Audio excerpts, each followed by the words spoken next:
This dance is Rio, choreographed by Diana Lowry. It's a 32 count 4 line dance.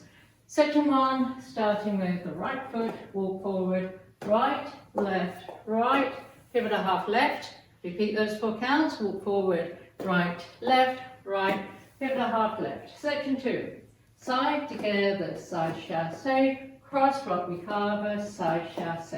Section 3, cross, side, behind, flick, left back to left diagonal, cross, side, behind, turn forward to right. Last section.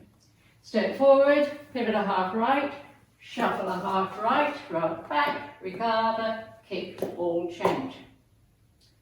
And you start over. Now let me go over the dance with the counts. 5, 6, 7, 8. 1, 2, 3, 4, 5, 6, 7, 8. 1, 2, 3, and 4, 5, 6, 7, and 8. 1, 2, 3, 4, 5, 6, 7, 8. 1, 2, 3, and 4, 5, 6, 7, and 8. And that's the whole dance.